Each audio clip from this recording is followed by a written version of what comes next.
하나님이 사용하시는 사람 소제목으로 변화되는 신앙을 향한 유다의 여정이라는 말씀으로 함께 은혜를 나누고자 합니다. 사랑하는 성도 여러분, 오늘날 우리가 살아가는 2026년은요 그 어느 때보다도 빠르게 변화되는, 그리고 세련되게 변화되는 세상에 살아가고 있습니다. 잘은 느끼실지 모를지 몰라요. 근데 있지 않습니까? 여러분이 사용하는 핸드폰에도 지금 다 뭐가 들어와 있는 줄 아세요? 그냥 핸드폰 사용하시는 것 같죠? 핸드폰에 다 AI가 들어와 있어요. 특히나 스마트폰을 사용하시는 분들은 다 내가 모르는 사이에 AI가 들어와 있다는 사실이에요. 그리고 요즘에 나오는 냉장고들은요, 내가 주로 먹는, 즉 냉장고에 들어오는 물품들을 들어올 때 얘가 캐치를 해요. 그래서 그게 떨어지면 자동으로 본인이 주문을 해요. 별의별 세상 다 있죠. 에어컨, 아마 옛날 에어컨들이실 거예요. 자다가 켜놓으면 추우셔가지고 끄시잖아요. 그쵸? 근데 요즘 에어컨 어떤 줄 아세요? 여러분이 에어컨을 껐다 켰다 하는 일련의 패턴을 파악해서 우리 집에 사시는 내 주인이 어느 정도의 온도를 좋아하네라고 말하면서 그 온도에 맞춰서 얘가 자동스럽게 온도를 높였다 내렸다를 자동으로 조절해줍니다. 핸드폰도 어떤 줄 아십니까? 아마 여러분 유튜브에서 영상들을 많이 볼 텐데 뭐지? 내가 왜 생각하고 있던 게 앞에 뚝뚝 뜨지? 라고 느끼는 적 없으세요? 있지 않으세요? 핸드폰이요, 여러분이 대화하는 소리도 감지한대요. 나 뭐 사야 되는데 뭐 필요한데 그러면요 얘가 그 화면 앞에 툭 하고 띄운대요. 뭐 하라고? 사게 만들려고. 얼마나 편안한 세상인지 모릅니다. 저는 아직 그런 자동차까지는 못 타봤는데 그래도 좀 편한 걸 타긴 하는데 우리 주환이가 테슬라를 좋아해요. 아빠 저 차 좀 사자고 매일 그래요. 근데 어떻게 그걸 살지는 모르겠는데 엊그저께 뉴스를 보다가 미국에서 한 여성이 고속도로를 타고 갔어요. 뒤에 애들 둘을 앉혀놓고 이 여성이 아주 깊은 잠에 빠져들었어요. 운전대에 앉아서 100km가 넘고 있었어요. 자동차가. 자율주행이 된다고 하고 아직은 완벽하진 않은데 그 여성은 그걸 완전히 믿었는지 근데 옆에 가던 사람이 그걸 동영상으로 찍어서 경찰한테 신고를 한 거예요. 운전 중에 뒤에 애들까지 놓고 자고 있다고. 근데요 경험하면요 벗어날 수가 없어요. 경험하면 벗어날 수가 없습니다. 전에 나온 자동차 말고 요즘 나온 자동차들은 조금 더 제 차도 뭐 그렇게 저거하지 않는데 앞뒤 간격을 조절해주고 차선까지 조정을 해줌을 통하여 차가 엄청 수월해졌어요. 옛날에는 쓰는 거, 감는 거, 옛날에는 속도까지만 조절해줬는데 요즘엔 그 거리까지 이렇게 해주면서 반자율 주행 정도로 엄청 편한 세상이 되었습니다. 고도의 기술이 발전되는 삶을 살아가고 있는 거예요. 그러니까 저와 여러분은 그 삶에서 이러한 것들을 경험하지 못한다 하더라도 세상이 그렇게 막 흘러가고 있다는 거예요. 특히 오늘 교회 안에 가장 경계해야 할 단어는 뭔지 아십니까? 이 편안한 세상 가운데 요번에도 동해를 갔더니 저 있을 때 열심히 했던 저랑 동갑내기 아들 하나 딸 5 낳던 저랑 동갑인데 결혼하고 나서 계속 애 만난 거예요. 애 낳고 출산하고 애 낳고 출산하고 이름도 수, 우, 미, 가, 나, 다 아들 하나 딸 5 낳아갔는데 얼마나 성격이 좋은지 몰라. 어떤 자리를 가도 그 자리를 다 약간 코미디처럼 만드는 능력이 있는 집사님이었어요. 근데 그 집사님이 교회 봉사하는데 주일 예배를 드리지 않으면서 이러더라고요. 유튜브 있잖요. 안 가면 유튜브로 예배 드리면 되는데 이렇게 하면서 얘기 드리길래 여러 막 웃으면서 이야기했는데 맞아요. 편안한 세상이에요. 집에 앉아서도 서울에 있는 좋은 목사님들의 설교 들을 수 있고 예배 들을 수 있어요. 교회 생활 보면서 예배당에 와서 예배 드리고 하는데 여러분 우리가 가장 조심해야 할 단어가 뭔지 아십니까? 다 같이 한번 따라해 보실까요? 종교인이라는 단어예요. 내가 교회는 다녀요. 예배는 드려요. 근데 그거로 끝내는 사람이 종교인입니다. 종교인이 누군지 아십니까? 매주 예배 자리에 앉아있고 헌금도 드리고 기독교라는 종교적 타이틀과 문화에 익숙하지만 예배당 문을 나서는 순간 삶의 방식은 세상과 전혀 구별되지 않은 사람을 종교인이라고 합니다. 성경책을 들고 다니지만 내 내면과 성품, 비즈니스 방식과 가정에서는 전혀 예수 그리스도의 향기가 나지 않는 상태, 이것이 바로 현대 교회가 마주한 종교인의 위기입니다. 종교인과 신앙인의 차이가 무엇일까요? 우리는 흔히 하나님이 처음부터 점도 흠도 없는 완벽한 사람, 성품이 고결하고 한 번도 실패하지 않은 요셉과 같은 사람만 들어 쓰신다고 생각합니다. 그래서 나는 아니야, 나는 흠이 있어, 나는 아닌 것 같아, 야 저러니까 위대한 성자지, 위대한 사람이지, 흠도 죄도 없는 그런 사람이 되어야 한다고 생각합니다. 그런데요, 우리가 지금 보고 있는 창세기 이 후반부에 우리에게 뜻밖의 인물이 조명되고 있다는 사실을 우리는 말씀을 통해 바라봐야 합니다. 그게 누군지 아십니까? 다 같이 한번 따라 보실까요? 유다라는 사람이에요. 아브라함, 이삭, 야곱, 요셉의 이야기로 창세기로 끝나는 것이 아니라 마지막 요셉의 이야기 안에 유다라는 한 야곱의 아들로서 축복받고 있는 이 사람이 어떻게 해서 이러한 왕권에 서는 자리에 놓이게 되고 메시아의 탄생까지 그 삶을 통하여 나타나게 되었을까라는 것을 우리는 창세기 후반부의 말씀을 통해 바라봐야 합니다. 하나님께서는 왜 흠 많고 얼룩진 과거를 가진 유다를 선택하셔서 메시아의 족보 중심에 세우셨을까라는 거예요. 우리 생각에는, 제 생각에도 그래요. 요셉이 완전해 보이는데 그는 하나님께 원망과 불평도 하지 않고 고난과 역경 중에 하나님을 바라보며 높은 위치까지 올라갔다면 하나님, 저 인생이 되어야 되지 않겠습니까? 근데 하나님은 아니었어요. 흠도 많고 모자라고 비열한 유다를 통하여 하나님의 뜻이 이루어지는, 하나님의 선택 가운데 왕의 가문이 되게 하시는 은혜를 입게 된다는 사실. 저와 여러분의 선택의 기준은 어디에 있습니까? 우리도 잘하는 사람 좋아하잖아요. 능력 있는 사람 좋아하잖아요. 죄를 짓지 않는 사람 좋아하잖아요. 그런 사람을 사용하고 싶고 쓰고 싶어 합니다. 누가 죄 많은 사람을 쓰고 싶어 하냐고요. 근데 하나님의 선택의 기준은 달랐다는 거예요. 우리가 오늘 그 말씀을 살펴보고자 하는 거예요. 우리 37장 26절에서 27절 말씀 다 같이 한번 읽어볼까요? 시작! 유다가 자기 형제에게 우리가 우리 동생을 죽이고 그의 피를 덮어둔들 무엇이 유익할까? 그를 이스라엘 사람들에게 팔고 그에게 우리 손을 대지 말자. 자, 보세요 여러분. 처음 요셉이 형들에게 찾아갔을 때 그 요셉을 팔게 되는 장면인데 죽이려고 했어요. 구덩이에 갖고. 근데 이때 유다가 자기 형제들에게 아니야 죽이지 말자, 도리어 그를 팔아버리자, 은 20에 팔아버립니다. 자, 죽이는 것과 파는 것 둘 다 뭡니까? 파는 게 조금 더 좋아 보이세요? 살리니까요. 근데 이게 형으로서 할 짓일까요? 아니에요 여러분. 구덩이에 넣자고 할 때도 동참했었고 그 구덩이에 넣어놓은 그 요셉을 팔자고 하는 유다의 마음은 그렇게 좋은 마음이 아니었어요. 유다는요, 성품적으로도 어떻게 보면 참 모순된 성격을 가지고 있었다는 거예요. 똑같이 그 동생을 시기하고 미워하는 사람이었어요. 보듬어주고 있는 사람이 아니었다라는 거예요. 이것은 동생을 살리려는 정의로운 행동이 아니었어요.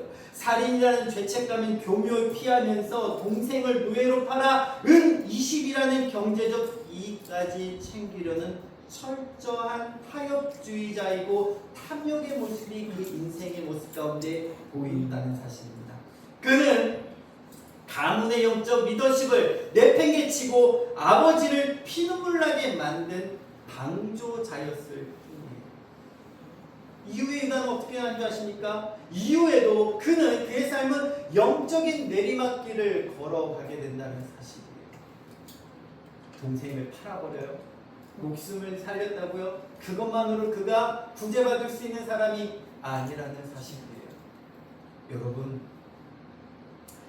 38장 21절 같이 읽겠습니다. 시작. 그것을 알아보고 이르되 그는 나보다 옳도다. 내가 그를 내 아들 살라에게 주지 아니하였으므로다 하고 다시는 그를 가까이 하지 아니하였더라. 아멘. 이 말씀의 배경이 어떻게 되냐면은 이렇습니다. 그 사건을 겪고 나서 유다가 아들 3명을 낳게 됩니다. 그 아들에게 첫째 아들이 결혼하게 되는데 그 아들의 며느리가 다말이에요. 근데 며느리가 자식을 갖지 못한 상태로 첫째 아들이 죽습니다. 당시 유다나 그 고대 근동의 전통 가운데에는 형의 아내가 자식을 갖지 못하고 죽었을 때 누가요? 동생이 대신 들어가서 그 씨를 이어주게 하는 전통적인 관습이 있었어요. 하여 둘째와 다말이 결혼하게 되는데 이게 무슨 일입니까? 둘째 아들까지 어떻게 됩니까? 죽게 되는 거예요.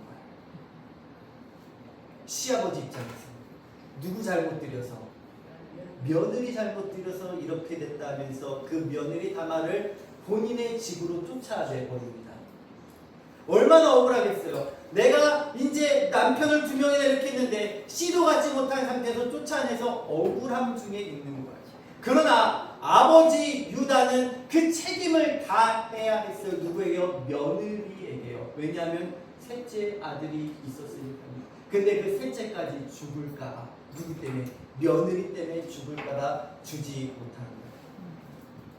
그러다가 유다가 자신의 아내를 잃게 되고 마음이 상하였을 그쯤에 양털 깎는 날이 다가온 거예요. 양털 깎는 날은 축제일입니다. 양털 깎으러 갔다가 마음이 외로우니 성전지기 여인을 찾아가요. 누구를 찾아간 건 아십니까? 창녀를 찾아가요. 그 당시 문화권에 있었던 거예요.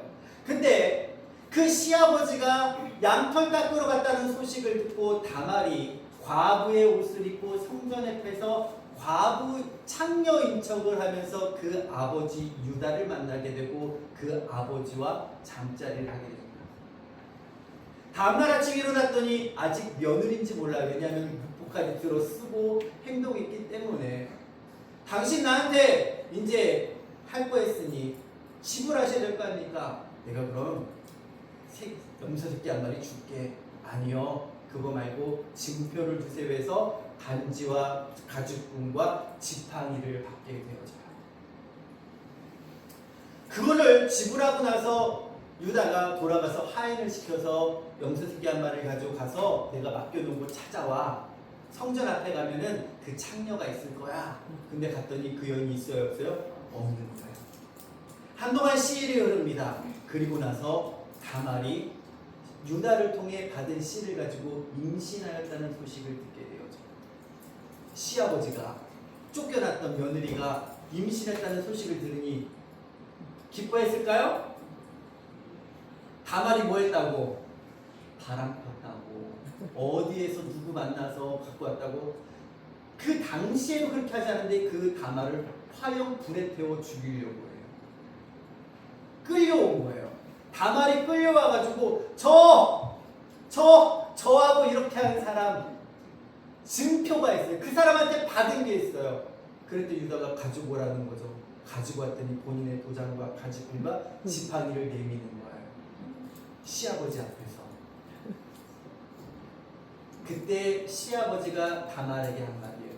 유다가 그것을 알아보고 본인의 것인 줄 알아보고 다말에게 이르되 그는 나보다 뭐하다? 옳도다.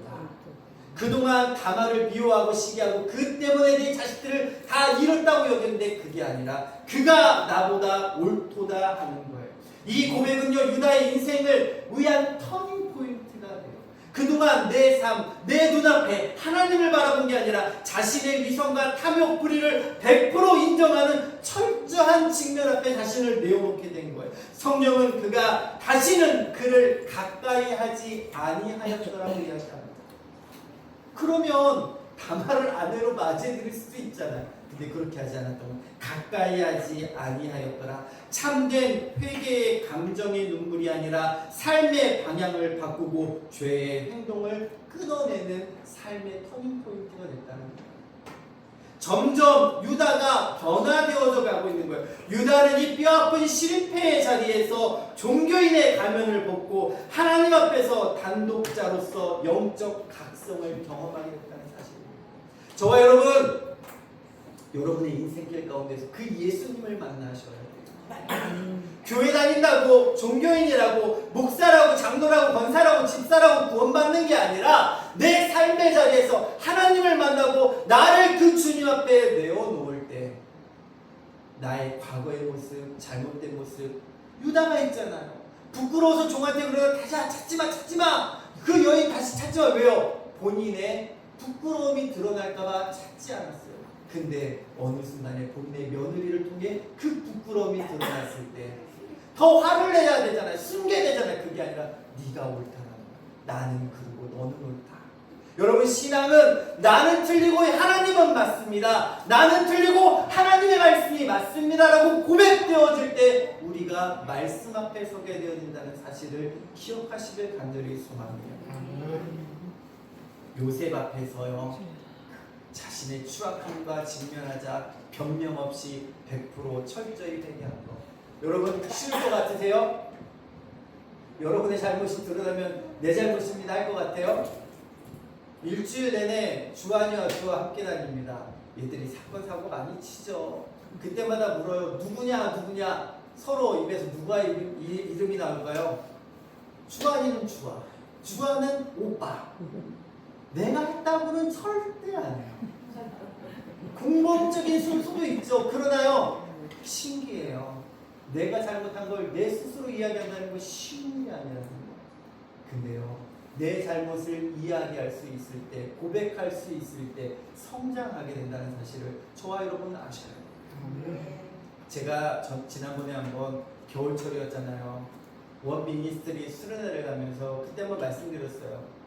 집에 있던 호박 덩어리 하나가 있었는데 제가 저 나무 사이로 퍽 던져버렸던 이야기. 저쪽 밭에서 비닐과 이렇게 날라왔는데 뭐야 돌돌 말아서 저 밭으로 던져버린 이야기를 갔다 와서 해드렸어요. 왜냐면 갔을 때 계속 기도할 때마다 그게 생각이 들었거든요. 내가 그게 뭐라고 그 밭에 던졌을까? 던지면서도 생각 들었다고 그랬잖아요. 만약에 저게 여름철이 돼가지고 거기서 만약에 호박씨가 내려서 까가지고 나무 타고 이게 호박 너꿀이 올라오면 그걸 내가 봤을 때 기분이 좋을까? 여러분, 얘기하는 거 쉬워 보이세요? 그냥 갖다 혼자 치우면 끝나요. 근데 왜 얘기하는 줄 아세요? 다시는 그 죄에 빠지지 않게 하기 위함입니다. 누군가에게 나를 이렇게 신앙으로 고백한다. 야, 나 지켜봐줘. 다시는 이거 안 할 거야. 야, 지켜봐줘. 여보, 지켜봐줘. 남편, 나 지켜봐줘. 저 다시는 이렇게 안 할게요. 기도하면서 고백하는 것을 입으로 선포하는 것은요, 그 증인을 만드는 것을 통하여 내가 그 증인 앞에 하나님의 말씀 앞에 살아가겠다는 증표이기도 하다는 사실이에요. 유다가 변했어요. 숨길 수 있죠. 내 힘과 능력으로 그 며느리 하나 감당 못하겠습니까? 할 수 있죠. 그러나 자신의 죄가 누구 앞에 드러났다? 하나님 앞에 드러나고 있다는 사실을 깨닫게 된 거예요. 철저하게 회개할 때, 철저하게 나의 삶을 주님 앞에 내어놓을 때 우리는 주님 앞에 온전히 설 수 있게 되는 줄 믿습니다. 창세기 44장 33절 한번 읽어보겠습니다. 시작. 이제 주인의 종으로 그 아이를 대신하여 머물러 있어 내 주인 종이 되게 하시고 그 아이는 그의 형제들과 함께 올려 보내소서. 요셉 앞에 섰을 때의 이야기입니다.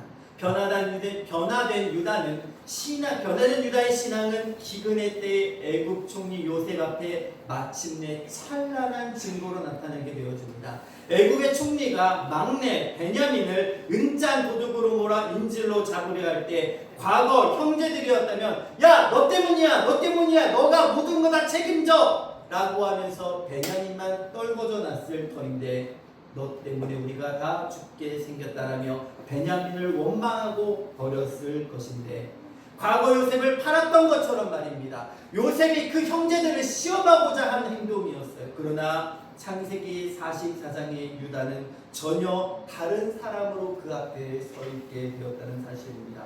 그는 총리 앞에 엎드려 눈물로 변론합니다. 늙은 아버지 야곱이 요셉을 잃고 얼마나 슬퍼했는지, 만약 베냐민마저 돌아가지 못하면 아버지는 흰머리는 슬퍼하며 스올로 내려갈 것이라며 아버지의 마음을 고스란히 헤아리고 있는 것을 보게 됩니다.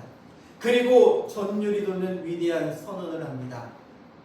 이제 주의 종으로 그 아이를 대신하여 머물러 있어 내 주의 종이 되게 하시고 그 아이는 그의 형제들과 함께 올려 보내소서. 뭘 하겠다는 걸까요? 내가 대신 그 모든 죄를 짊어지겠다는 겁니다.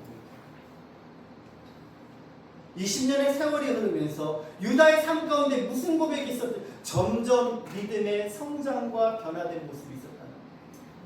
요셉은요, 어떻게 보면 이러한 과정이 성경에 기록되어있지 않아요. 그는 어떻게 이런 상황 가운데 주님을 바라봤지? 어떻게 보디발의 원망이 아니라 계속 주님을 바라봤던 거야? 왕의 감옥에서 어떻게, 그런데 애굽의 총리까지 올라갔을 때, 와, 어떻게 그 형제들을 품어주지? 근데 그 안에서 유다의 변화되는 모습은 나를 희생하고 나를 헌신하며 다 내어주겠다는 모습이 되었던 거예요. 누구처럼요? 예수님처럼. 삶의 작은 실패와 고난을 통하며 회개했고 마침내 자기 중심성을 깨뜨려 타인을 위해 목숨을 버리는 예수님을 닮은 성숙한 신앙인으로 유다가 바뀌어져 갔다는 사실입니다. 여러분, 우리의 죄를 대신지고 십자가에 자신을 대속물로 내어주신 예수님의 형상, 우리는 그것을 유다를 통해 바라볼 수 있어야 돼요. 저와 여러분은 변하여 가십니까? 변하고 있으십니까? 아니면 과거에 묶여서 아직까지 그 모습에 사로잡혀 있으십니까? 왜 요셉이 아닌 유다인가? 왜 완벽해 보이는 요셉이 아니라 어쩌면 참 실수투성이, 죄 많고 허물 많은 유다가 왜 하나님의 축복 안에 중심 안에 설 수 있었는가? 우리는 창세기를 읽으며 당연히 요셉이 메시아의 조상이 되고 장자의 축복을 받아야 한다고 생각합니다. 요셉은 훌륭하고 도덕적이고 성령 충만한 인물입니다. 그러나 하나님은 요셉에게 애굽의 총리라는 당대의 통치권과 갑절의 육적인 축복을 주셨을 뿐 영원한 왕권과 메시아의 계보는 유다에게 맡기셨습니다. 왜요? 그의 변화된 모습을 바라보고 계셨던 거예요. 나를 깨뜨려 타인을 살리는 삶, 십자가 예수님을 완벽하게 닮는 그 유다의 모습 말입니다. 우리 49장 9절에서 10절 말씀 같이 읽겠습니다. 시작! 유다는 사자 새끼로다. 규가 유다를 떠나지 아니하며 통치자의 지팡이가 그 발 사이에서 떠나지 아니하기를 실로가 오시기까지 이르리니. 그 아버지를 통하여 야곱을 통하여 임전 직전 유다에게 향한 엄청난 구속사적 축복의 선언이 여기에 적혀 있는 거예요. 여기에서 규는 뭡니까? 규, 통치자의 지팡이, 이것은 왕권을 의미합니다. 그리고 실로는 평화를 가져오는 자, 즉 인류를 구원할 메시아 예수 그리스도를 뜻하고 있어요.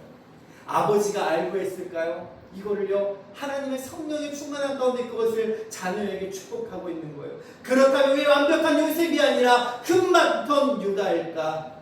여기에 우리는 이 안에서 신학적인 의미를 찾아봐야 돼요.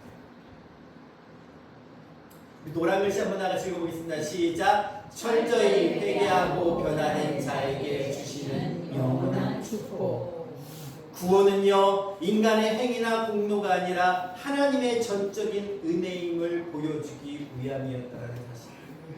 완벽한 요셉이라면 우리는 갈 수 없어요. 그러나 실수투성이 유다의 삶에 축복이 임한다면 저와 여러분 그 길을 가실 수 있습니까? 없습니까? 갈 수 있다는 사실입니다.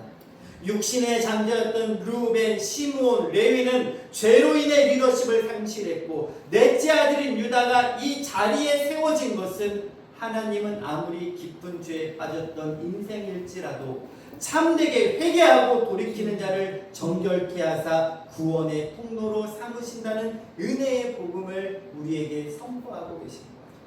저와 여러분, 실수해도 실패해도 괜찮습니다. 주께로 돌아오고 날마다 주를 가까이 하고 변화되어지면 하나님은 저와 여러분을 사용하실 줄 믿습니다. 하나님은 그런 자를 통해 역사하신다는 사실이에요. 하나님은요, 기도하는 곳에 누구를 보내신 줄 아십니까? 사람을 보내셔요. 하나님은 아무것도 없는 곳에 무엇을 이뤄내시는 분이기도 하지만 하나님은 성경을 통해 말씀하시는 것은 하나님의 뜻한 곳에 누구를 보내신다? 사람을 보내신다는 사실. 그 사람이 누가 되어야 될까요? 저와 여러분이 되시길 간절히 축복드립니다. 하나님, 저 아닌데요, 저 완벽하지 않은데요, 그래서 말씀을 주는 거예요. 완벽하지 않아도 괜찮아. 날마다 주님을 바라볼 통하여 바뀌어 나아가면 내가 너를 사용할 거라.